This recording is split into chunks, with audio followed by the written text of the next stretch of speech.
Bora continuar então. Agora a gente fala do RN de risco.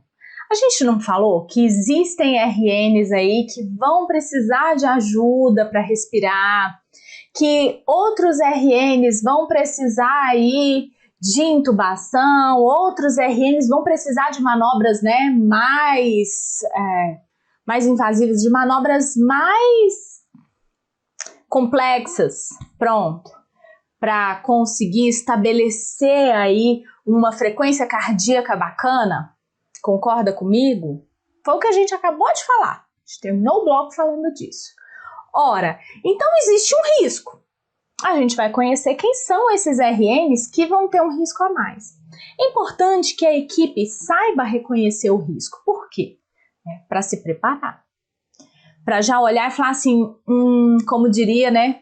Vocês não sabem, eu não sei, né? Não sei se vocês já conhecem ou não, mas existia uma série chamada Carga Pesada, que o Antônio Fagundes fazia, enfim, que ele dizia, cilada, Bino. Era o Pedro e Bino, os dois caminhoneiros, e aí direto ele falava, cilada, Bino. Então, quando você vai observando, e aí a coleta de dados para o parto, ela precisa começar, né? Já desde um cartão da gestante, uma caderneta da gestante muito bem preenchida, que vai vir com todos esses dados, é isso, no mundo ideal. Mas também no atendimento a essa mulher em trabalho de parto, claro, antes que o trabalho de parto se torne um trabalho de parto em que não seja possível você ter aí as informações, porque vai chegar uma hora em que esta mulher não vai ter a menor condição de oferecer informações fidedignas, ela não vai estar nem pensando direito. Mas por isso que essa coleta de informações ela é importante que aconteça o mais precocemente possível, certo? Para quê? Para você identificar qual é o risco com o qual você está lidando. E você já se preparar no momento do parto, qual é o risco que essa criança já tem, né? O que já acontece? É óbvio que você vai se preparar da mesma maneira para todas as crianças. Por quê? Essa estratificação de risco, né? Essa coleta de informações, tudo isso vai te dar indícios de que tem uma chance maior de haver algum problema na adaptação desse bebê ao meio extrauterino. Mas pode acontecer um pré-natal sussa, tranquilo, lindo, numa mulher normotensa, com um trabalho de parto de evolução normal, aquele partograma maravilhoso, e a criança, na hora que nasce, sem tônus. O menino sem tônus, o menino assim, sabe? Que vai precisar de reanimação. Então, não é baseado nessa estratificação de risco. Você vai fazer os mesmos procedimentos e você vai estar preparado para atender um RN, né, em caso de necessidade de reanimação em todos os partos. Mas é importante estar atento aí para os fatores de risco e a gente vai conversar sobre isso. RN de risco, então, RN de risco é aquele exposto a situações em que há maior risco de evolução desfavorável, ou seja, né, você já olha e fala assim, esse menino aqui, ele tem mais chance, coitado, bichinho dormenino, já tem aqui um problema, já tem uma situação que não está favorecendo este menino. E essa situação ela deve ser prontamente reconhecida pela equipe de saúde, pois demanda atenção especial e prioritária. Reconheceu a situação, atentou, é o olhar atento do profissional, já buscando esse tipo de situação. Então, por isso que a gente precisa conhecer quais são fatores de risco, até para você saber o que você está buscando, para você saber em que tipo de situação você precisa agir prioritariamente. Essas situações podem estar presentes no nascimento e a gente vai chamar isso, né, esse RN de um RN de risco ao nascer ou ao longo da vida da criança.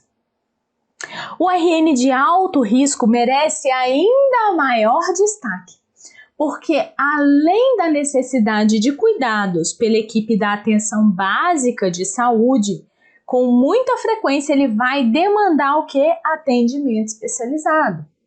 Então, você tem um RN de risco e você tem a possibilidade de um RN de alto risco, que vai ter que ser não só acompanhado pela atenção básica, né, fazendo aí essa questão do crescimento e desenvolvimento, mas também pelo ambulatório, né, pela atenção ambulatorial especializada. Imagina, por exemplo, uma criança que foi prematuro, né, os prematuros extremos, ou uma criança que teve uma hipóxia no momento neonatal, precisou de reanimação, enfim, e que teve algum problema de saúde e que vai precisar de fazer o que a gente chama de follow-up.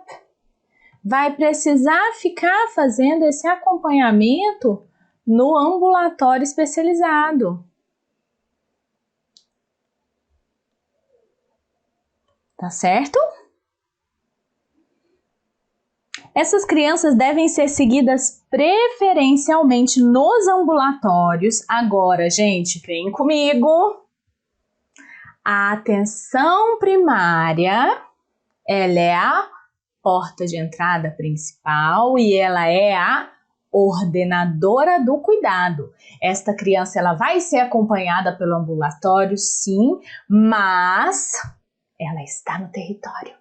Logo, ela vai ter o que a gente chama de cuidado compartilhado com a atenção primária. Ela não perde o vínculo, ela mantém a vinculação com a atenção primária e mais o acompanhamento com o ambulatório especializado, ok? Essas crianças devem ser seguidas preferencialmente nos ambulatórios de acompanhamento do RN de alto risco, além do acompanhamento pela atenção básica, conforme a rede de atenção regionalizada. A agenda de compromissos para a saúde integral da criança e redução da mortalidade infantil sugere os seguintes critérios para identificação do RN de risco. Então, quais são os critérios sugeridos para identificação do RN de risco? Baixo nível socioeconômico. Então, a gente já tem aqui, né, uma questão difícil em que essa criança já nasce em desvantagem. Imagina, baixo nível socioeconômico, vai ter dificuldade para acesso ao sistema de saúde. Pode ter barreira de acesso? Pode. E essas barreiras podem ser barreiras geográficas, podem ser barreiras por dificuldade de chegar ao próprio sistema de saúde, né? Sei lá, gente. A gente vive uma situação de concentração de renda tão grande, né, que o nível socioeconômico dessa família pode impactar em coisas muito, muito, muito básicas, como ter o alimento dentro de casa. Essa mãe pode ter dificuldade com questão de alimentação, ela pode não ter conseguido fazer um pré-natal. Então, se você vê uma família com um nível socioeconômico muito baixo, você já precisa prestar atenção, porque é um RN de maior risco, tanto pela vida intrauterina, pela saúde materna, quanto pelo momento em que essa criança vai para casa. Essa criança em casa vai estar submetida a mais riscos, certo? Que mais? História de morte de criança menor de 5 anos na família. Então, a gente tem aqui um outro fator de risco já colocado. Se nessa família já houve óbito de criança menor de 5 anos, ou seja, rolou uma fumacinha, né, a fogo, como é que é isso? Criança explicitamente indesejada, aquela criança que a mãe diz com todas as letras que não deseja a criança, né? A criança explicitamente indesejada. Vai haver uma grande dificuldade, um grande problema na vinculação, na formação do apego. E o bebê, gente, nós não somos, né? Nós seres humanos, a gente não é igual a girafa, que já cai correndo, né? A girafa, ela já cai e zum! Porque, meu filho, savana, não corra não. Pra ver o que acontece.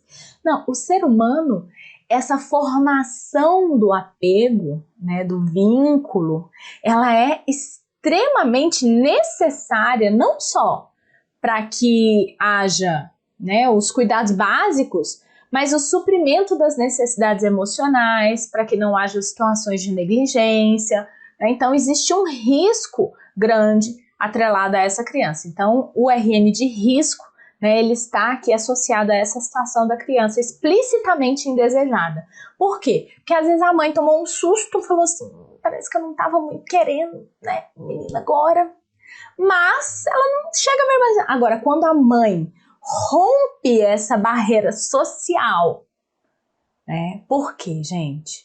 Porque é socialmente colocado que quando nasce um filho, nasce uma mãe. Mas se essa mãe chega a verbalizar, se essa criança é explicitamente indesejada, não é um negócio assim, só um rancinho. Não, essa criança está exposta a risco, ok? Mãe adolescente, e aí aqui o que o pessoal considera para adolescentes? Meninas, vocês que têm filhos novinhos aqui, ó, eu escapei batendo na trave que eu tive a minha filha mais velha, eu tava com 21 anos, então escapei de ser mãe adolescente aqui pela definição da agenda de compromisso para a saúde integral da criança, mas abaixo de 20 anos, então 19 ou 18, 17, 16, enfim, é considerado mãe adolescente.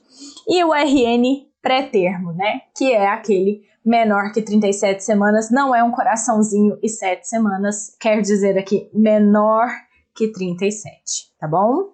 36 mais 6 ou menos, tá bom? Sugere-se critérios, então, para o RN de alto risco. O RN de risco, então, baixo nível socioeconômico, história de morte, né, de criança menor de 5 anos na família, criança explicitamente indesejada, mãe adolescente, RN pré-termo. E o de alto risco?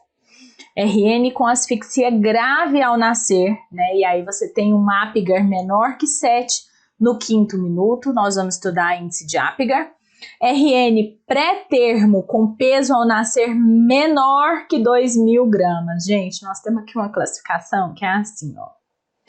2.500 gramas menos, então no caso 2.499 ou menos, é baixo peso ao nascer, certo? Mas ele aqui, eu acho que a gente vai ter essa classificação para frente, eu nem vou perder tempo com isso aqui não agora. Mas o RN de risco, de alto risco, ele é menor que 2.000 gramas, então presta atenção. Baixo risco ao nascer, a gente não vai considerar de alto risco, tá? A gente vai considerar aqui abaixo de 2.000 gramas, tá bom? RN abaixo de 35 semanas de idade gestacional. Então, de risco é o RN pré-termo. Aqui, gente, é o RN que a gente chama de RN pré-termo. Ou pode aparecer precoce. Ou pode aparecer assim, ó, RN pré-termo precoce, tá? Por quê? Porque existe uma classificação que é do RN pré-termo tardio. RN pré-termo tardio, ele é maior que 34 semanas até 36 mais 6, tá bom? Então, ele menor que 35 aqui, ele tem um risco maior associado, tá bom? Então, vamos lá aqui. Algumas condições que estão associadas à necessidade de reanimação ao nascer. O que, a hora que a gente vê o menino que está relacionado à maior chance de reanimação? Fatores antes do momento do nascimento e fatores relacionados ao parto, tá bom? Então, antenatais, antes do nascimento, e fatores relacionados ao parto. Idade menor que 16 anos. Os pepecinhos, tanto pepecinhos, não dá certo. Então, idade menor que 16 anos ou maior que 35 anos. Diabetes materna, né? Síndromes hipertensivas. Então, a hipertensão aí da mãe, né? Com a doença hipertensiva, né, específica da gravidez, e aí você pode ter a questão da centralização, da circulação do bebê, enfim. As síndromes hipertensivas, pré-eclâmpsia ou eclâmpsia, tá bom? Fechou? Síndromes hipertensivas, doenças maternas, aqui eles não especificaram quais são, mas, né, infecção materna, minha gente. Infecção do trato urinário, por exemplo, ITU que não tenha sido tratada, que no momento do parto ainda não se tenha 72 horas de antibiótico, está relacionado a maior risco de que esse bebê tenha uma infecção ascendente. Então aqui a gente tem maior possibilidade de infecção materna no geral, tá? Aloimunização ou anemia fetal. Aloimunização, gente, vocês lembram? A gente estudou isso no ensino médio. Eu vivo voltando no ensino médio, o povo deve querer morrer de catapora roxa, mas vamos lá, eritroblastose fetal. Você lembra desse nome do ensino médio? Aqui é o que a gente vai chamar de aloimunização. Tá bom? O que é essa aloimunização? É quando você tem aqui, né, anticorpos maternos contra o sangue do bebê, as hemácias do bebê, tá bom? Então isso você pode pesquisar, né, por meio de CUMBS. CUMBS o quê? CUMBS direto no bebê, tá? Por quê? O que é esse CUMBS?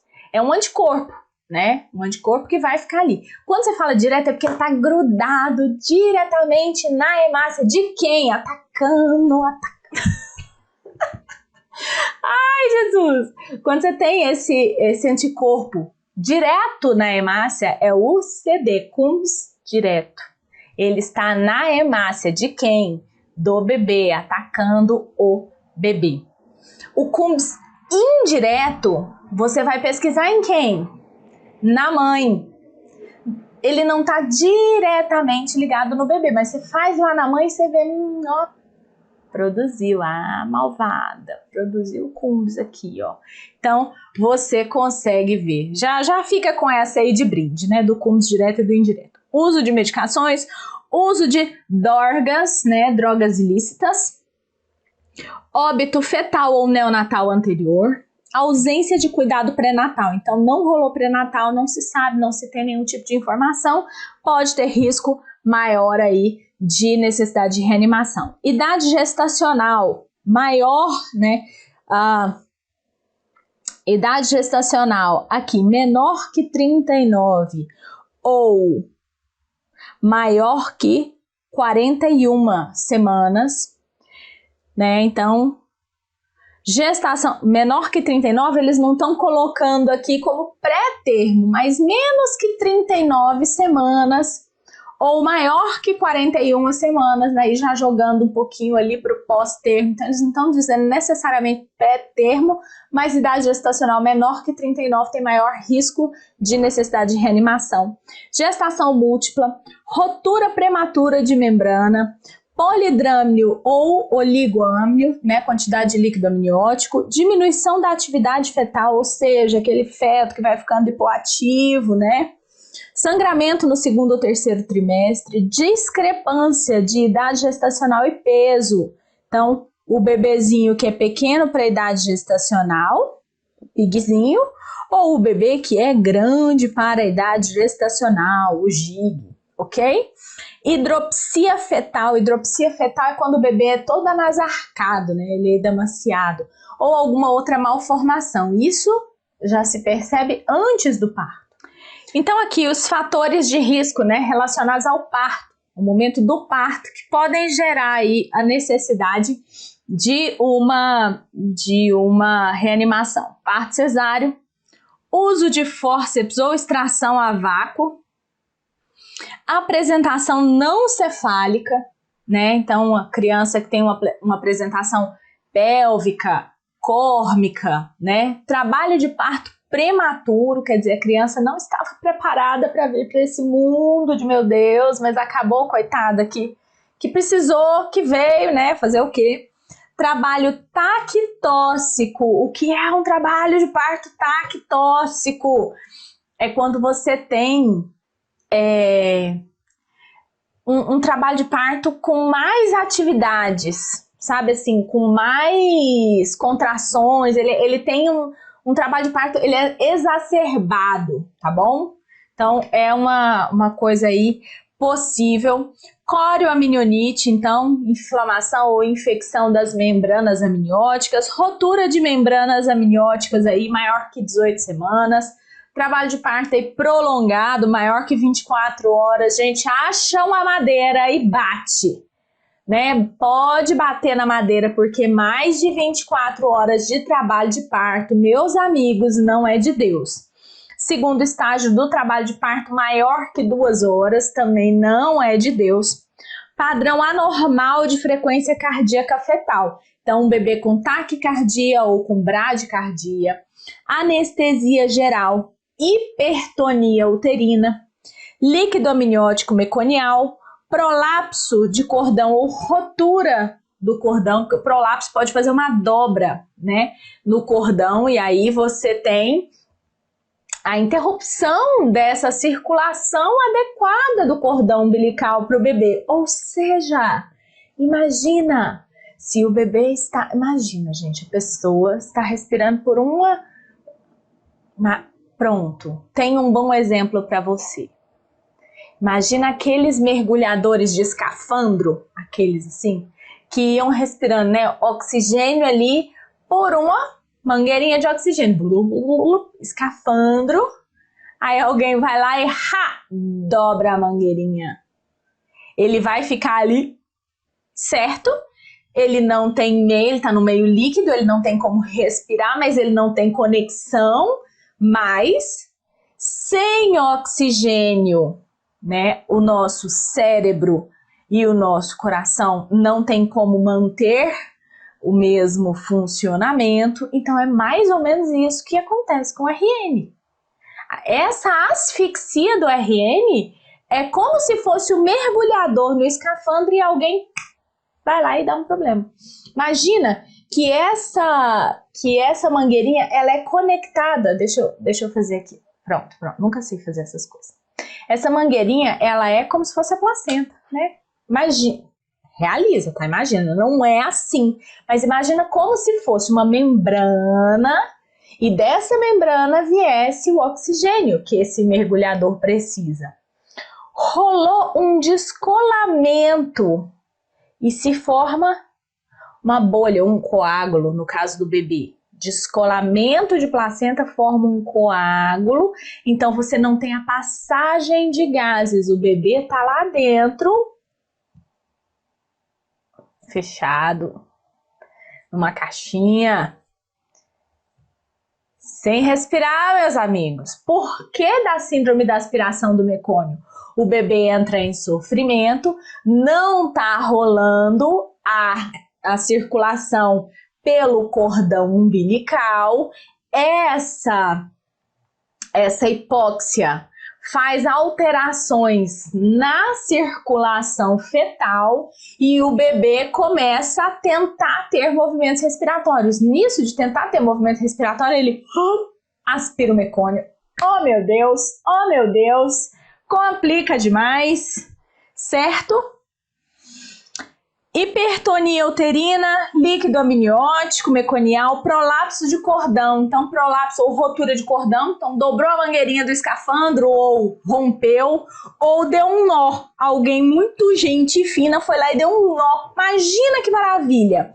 Uso de opioides 4 horas antes do trabalho de parto, né? 4 horas antes do parto. Descolamento prematuro da placenta, placenta prévia ou sangramento intraparto significante. Tudo isso aponta para o risco de reanimação ao nascer.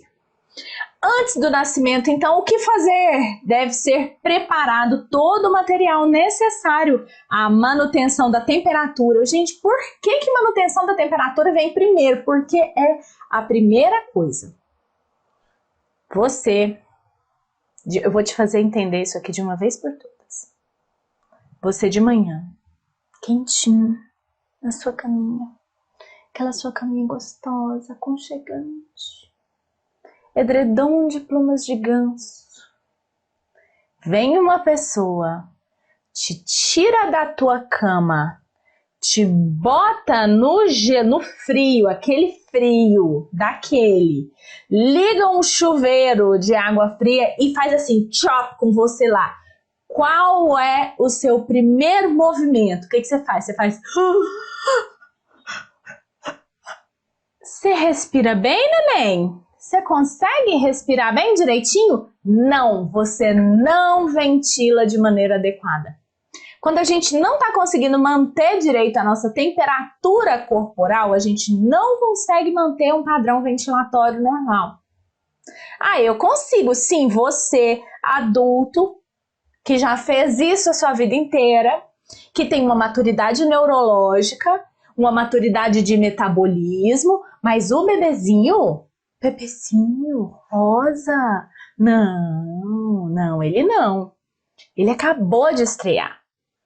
Ele tá tentando entender, ele tá assim, não, peraí, calma, gente, vamos devagar com isso aqui. Ele acabou de sair de um meio intrauterino, sem ação da gravidade, sem esses excessos de luz. Ele não precisava manter sua temperatura, ele não precisava nada. De repente, ele tem que fazer tudo isso. Isso demanda um consumo de energia enorme, especialmente para um bebê recém-nascido. Né? Para um bebê pré-termo, desculpa, bebê recém-nascido, a gente já está falando do recém-nascido. Né? Mas um bebê, por exemplo, pré-termo, que não tem essa maturidade neurológica, para ele é mais difícil ainda. Então, a manutenção da temperatura corporal, ela é extremamente importante e é o primeiro passo na reanimação neonatal. Tá? Então, a gente vai ter aqui manutenção da temperatura, aspiração de vias aéreas, ventilação e administração de medicações. Gente, eles te deram aqui a ordem. Eles não, né? Nós, eu peguei da Sociedade Brasileira de Pediatria, mas colocamos junto aqui. Então, você tem aqui em ordem os eventos. Colocaram os materiais por ordem de evento. A temperatura marca isso aqui. No seu caderno, nas suas revisões, na tábua do seu coração, irmãos. Aqui, ó. Temperatura da sala de parto entre 23 e 26 graus Celsius. A maior parte das provas vai cobrar aqui. Você pode ter, né, temperatura ambiente acima de 23 graus Celsius, mas a maior parte vai falar esta faixa de temperatura. Pode ter alguma oscilação conforme a literatura que eles utilizem, mas para a Sociedade Brasileira de Pediatria é de 23 a 26 graus Celsius, ok? Para quê? Para que você tenha o que a gente chama de ambiente termoneutro.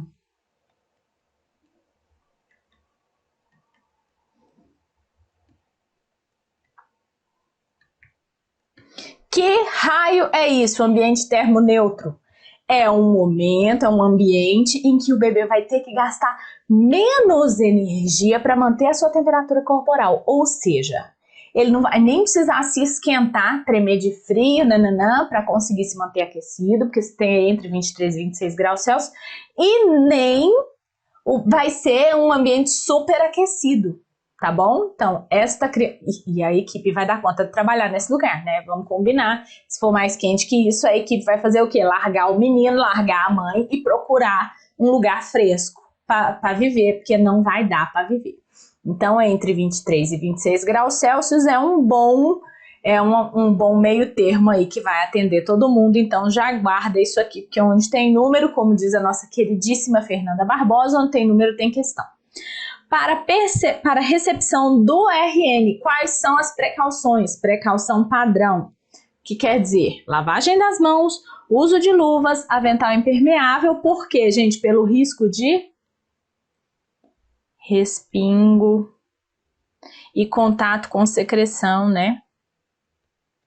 Vai receber o bebê. O menino tá vendo. Pro negócio fazer tudo na tua cara ali, é 1 segundo. O que quer dizer que você vai ter que se proteger contra esses respingos com avental, máscara, proteção facial, ou pode ser aqui o óculos de proteção, tá? Então a gente está pensando o quê? Na proteção de mucosas, certo? Para evitar a contaminação do profissional.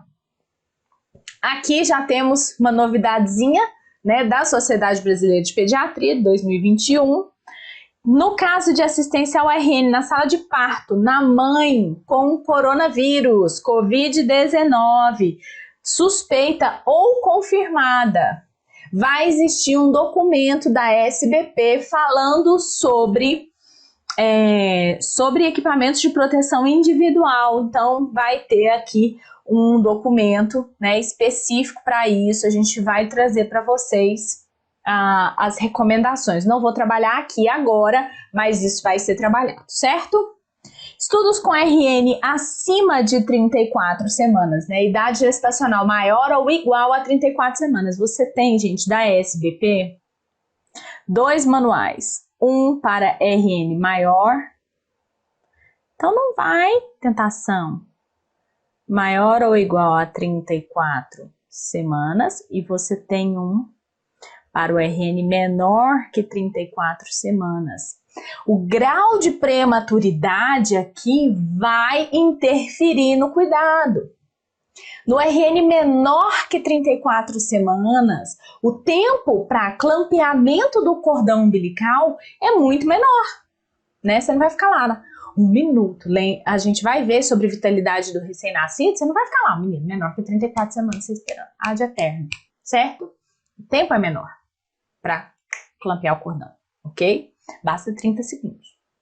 No RN maior que 34 semanas, né, com 34 ou mais semanas de gestação, aí você tem outros procedimentos. O RN menor que 34 semanas, ele é mais prematuro, ele tem menos camada de gordura, a pele dele é mais gelatinosa, ele perde mais líquido, mais temperatura, ele tem outra forma de responder a estímulos, logo você vai ter que lidar com ele de outra maneira, porque ele está em outro ponto da maturidade, certo? E de 34 semanas, né, ou mais, a gente vai poder lidar de outra forma. Então tem 2 manuais, a gente vai abordar aqui separadamente. Estudos com RN com idade gestacional maior ou igual a 34 semanas indicam que o clampeamento tardio do cordão, quando comparado com o clampeamento imediato, é benéfico.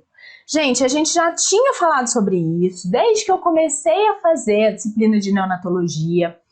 Eu já tinha falado sobre isso, né? Que o clampeamento de cordão umbilical, ele era benéfico e tal. Só que normalmente a gente falava assim, você tem melhores índices hematológicos. Agora eles especificaram um pouco melhor no manual. Então, o que ele fala? Ele é benéfico com relação à concentração de hemoglobina,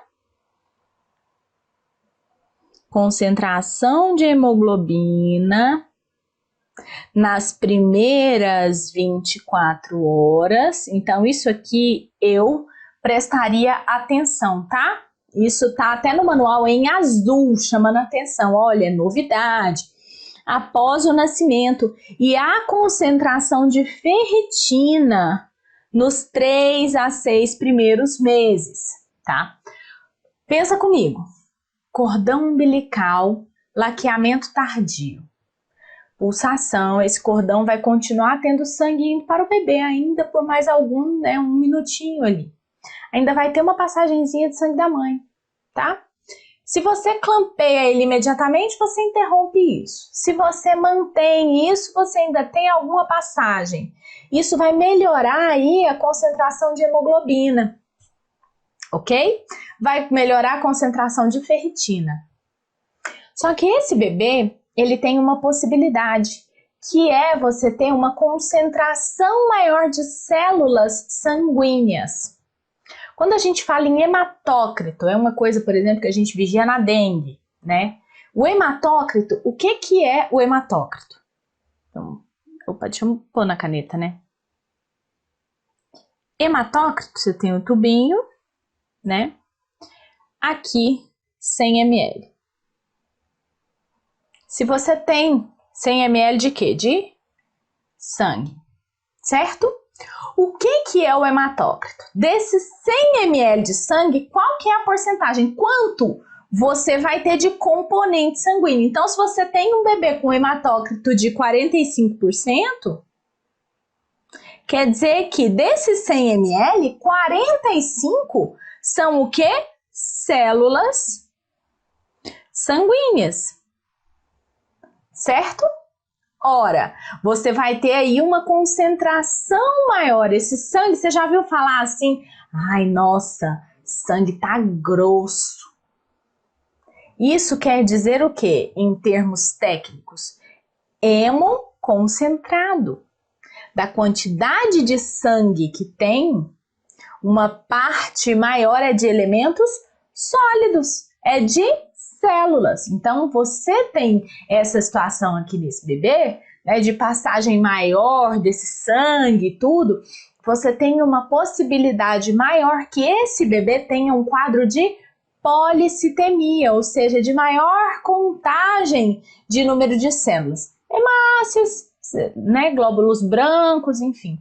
É aquele bebê, desculpa, é aquele bebê que ao exame físico ele vai estar bem vermelho, que é o que a gente chama de pletora, o bebê pletórico, ele é bem vermelho mesmo.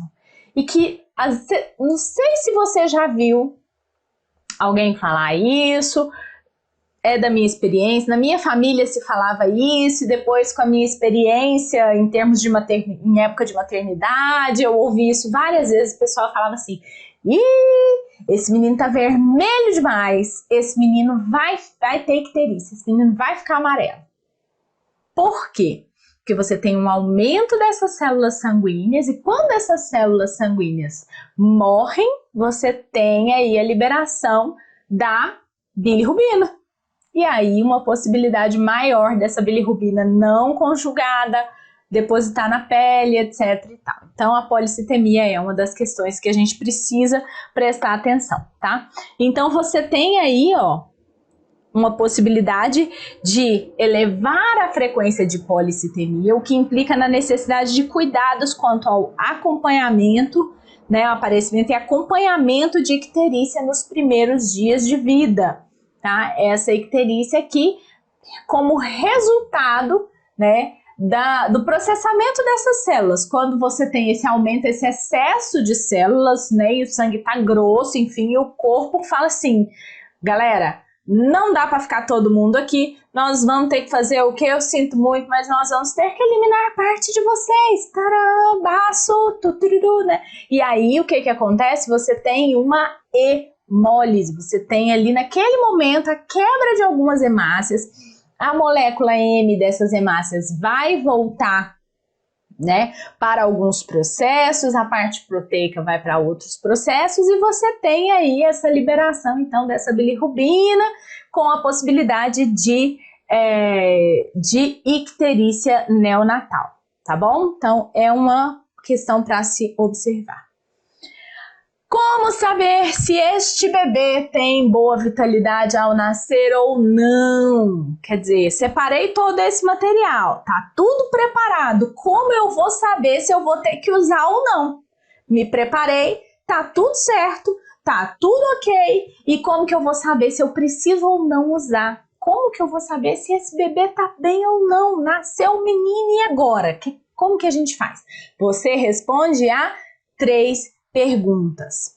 Existe uma publicação que ainda se usa muito para provas de concursos e para estudo, porque ficou uma publicação muito bem feita do Ministério da Saúde, é um manual que chama Atenção à Saúde do Recém-Nascido, Guia para Profissionais de Saúde. Você tem ali, se não me engano, do volume 1 ao 5, e que nessa publicação você tem vários assuntos sendo abordados, é uma publicação muito boa, mas que a gente precisa ir, já como ela é de 2014, alguns trechos a gente fala, opa, isso aqui a gente já está usando de outro lugar, isso aqui está usando de outro lugar, mas algumas bancas, como é uma publicação oficial, pode ser cobrado.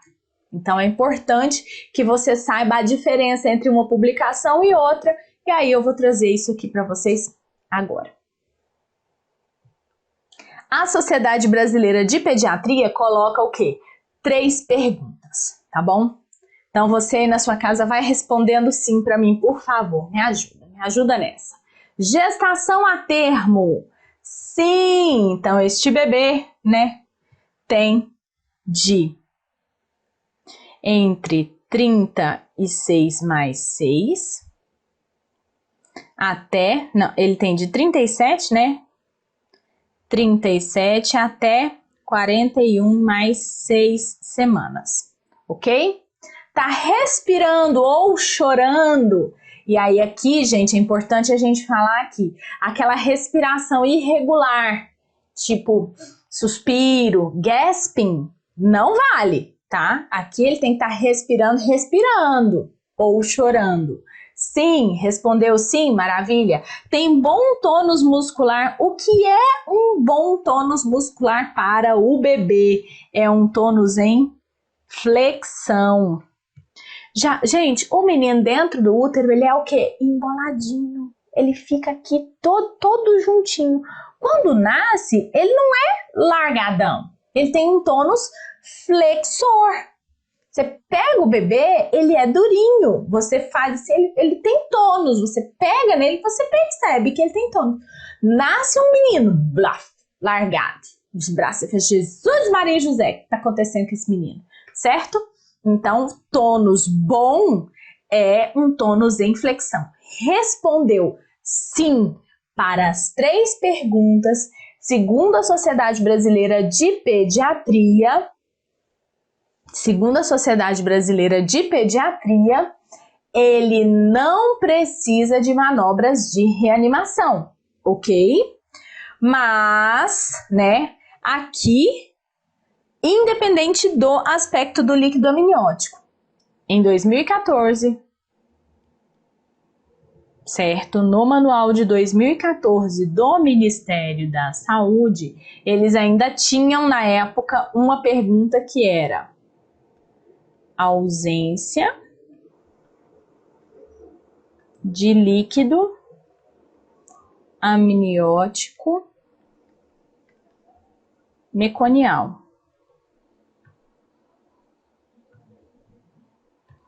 Aí se responde sim para essas 4, aí se você responde sim para essas 4 perguntas, você teria lá em 2014 um bebê com boa vitalidade. De 2016 para frente, a Sociedade Brasileira de Pediatria entendeu que não era necessário mais essa questão do líquido amniótico meconial. Então, se eles forem considerar a questão do líquido amniótico meconial, eles vão ter que dizer, segundo o manual Assistência à Saúde do Recém-Nascido, Guia para Profissionais de Saúde 2014, eles vão ter que dizer que é essa publicação. Porque se eles não especificarem que é essa publicação e falarem que você precisa considerar o mecônio, tá errado, tá bom? Por quê? Porque já atualizou. Já atualizou, a Sociedade Brasileira de Pediatria já atualizou, as diretrizes nacionais de atenção ao parto normal de 2017 também já estão atualizadas com relação a isso. Então, se eles quiserem colocar essa questão do líquido amniótico meconial como pré-requisito, a ausência de líquido amniótico meconial como pré-requisito para dizer que tem boa vitalidade, eles vão ter que citar especificamente a bendita da publicação de 2014. Mas cabe recurso. Então, não tem muito sofrimento aqui, certo? Mas eu vou deixar aqui essa informação que em 2014 se cumpria 4 perguntas então.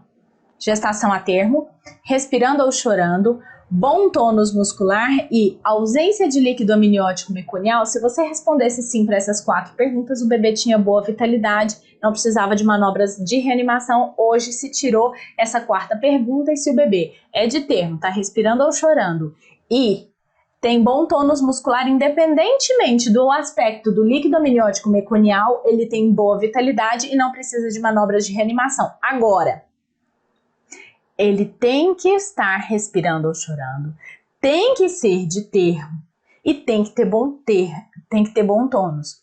Se ele for prematuro ou pós-termo, por exemplo, na presença do líquido amniótico meconial, aí a conduta muda, ok? Então vamos lá.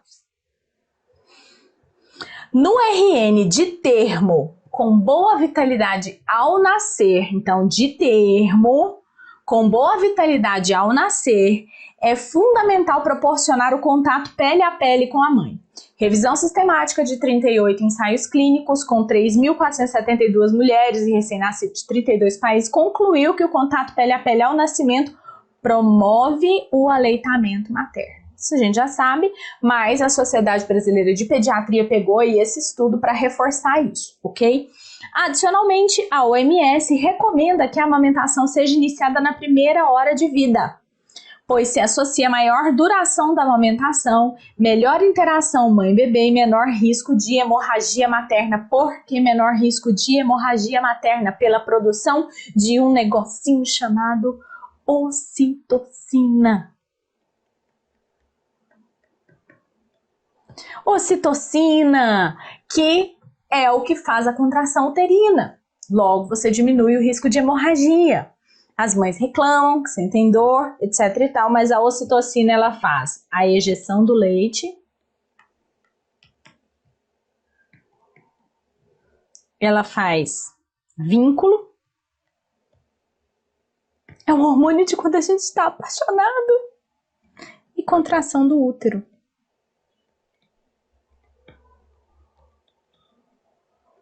No recém-nascido, ela também faz essa questão do vínculo, tá bom? A criança tem muito prazer mamando. Por isso, né, que a criança amamenta tantas vezes ao dia, né? E às vezes a criança se acalma no colo e a mãe fala assim: ah, esse menino tá passando fome, porque, né, eu dou leite, não sei o que, tá chorando, ele acalma no colo. É porque meu leite é fraco. Gente, é porque ele acalma no peito mesmo, porque peito é vida pra ele. Ele vai fazer, oh, meu sonho dourado, mamar.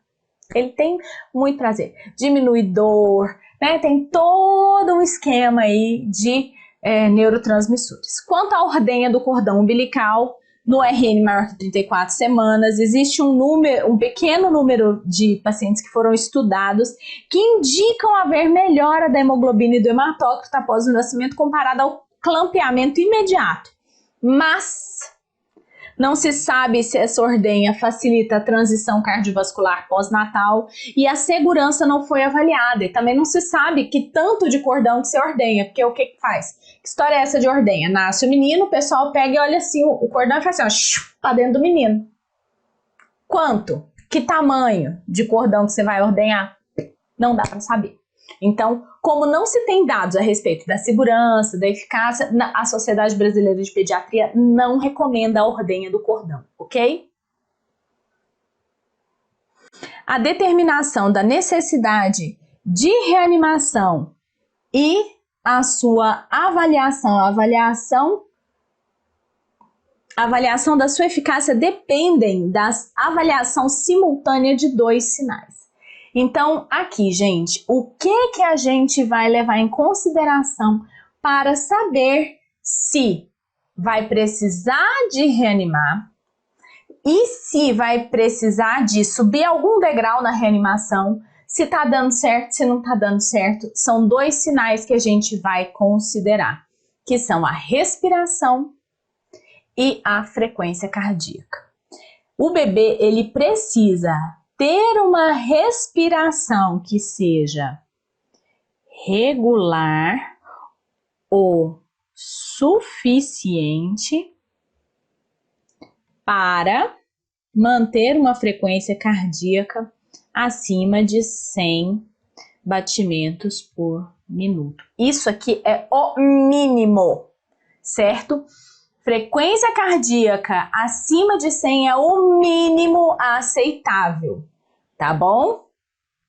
Logo após o nascimento, o RN deve respirar de maneira regular e suficiente para manter a frequência acima de 100 BPM. A frequência é avaliada por meio da ausculta no precórdio com esteto, podendo eventualmente ser verificada pela palpação do pulso na base do cordão umbilical, e todas essas duas medidas podem subestimar a frequência cardíaca, porque, né, você contar a frequência cardíaca acima de 100, às vezes a gente pode errar umas batidas aí, né?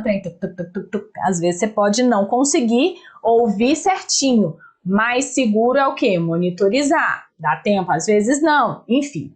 A avaliação de pele e mucosas não é mais utilizada.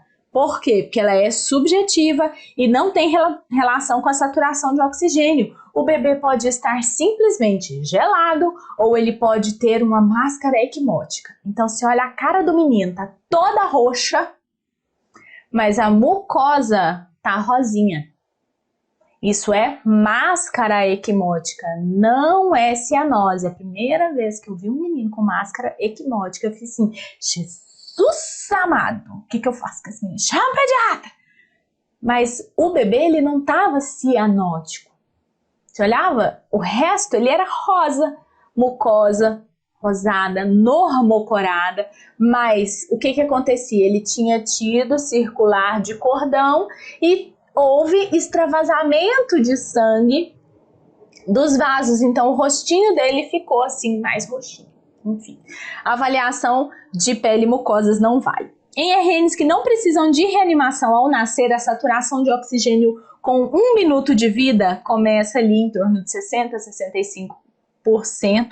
Em torno de 5 minutos é o que necessita para chegar acima de 90% nos RNs saudáveis que estão respirando em ar ambiente. Por isso que a gente avalia o Apgar,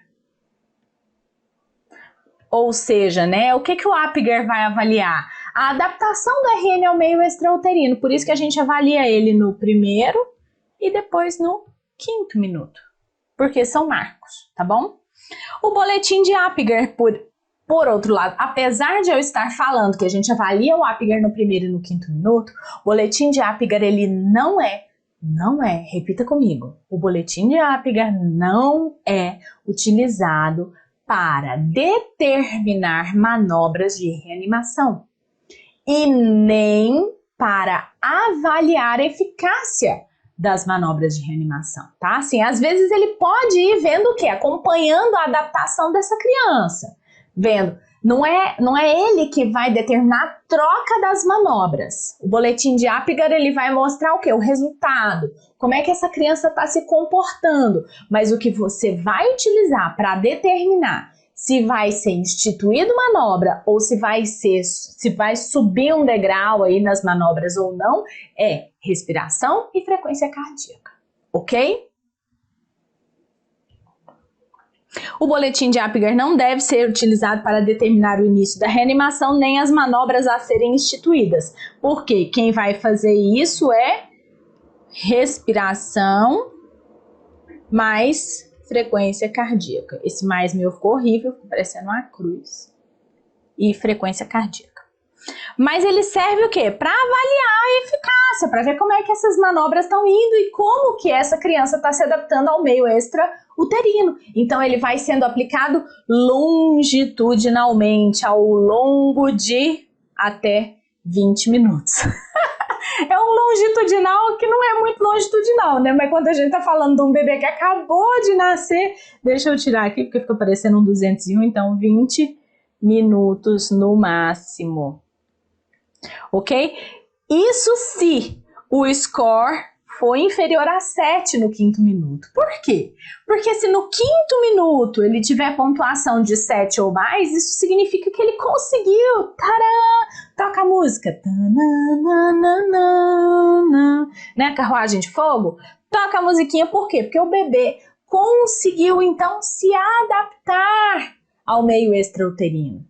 Lembra? Ele leva 1 minuto para conseguir ele 60% de saturação, no 5º minuto ali acima de 90, ele tá tentando, gente. Ele nunca respirou, ele tá lutando, tá se organizando. Então, no quinto minuto, se ele consegue ter uma nota acima de 7, isso significa que ele conseguiu, né? Ele tem uma boa adaptação ao meio extra-uterino. Tá mais tranquilo, certo? Se ele não consegue, aí a gente está pensando aí na possibilidade de ele ter, né, algum grau de anóxia, né, um grau de comprometimento, tá bom? Recomenda-se, se ele não consegue essa nota no Apgar de 7 ou mais no quinto minuto, a gente recomenda a aplicação desse boletim a cada 5 minutos até 20 minutos de vida, ok? Galerinha, eu sei que eu acredito que acabou ficando um pouco mais extenso esse bloco, mas a gente vem já falando de boletim de Apgar. Fica ligadinho aí que eu já volto.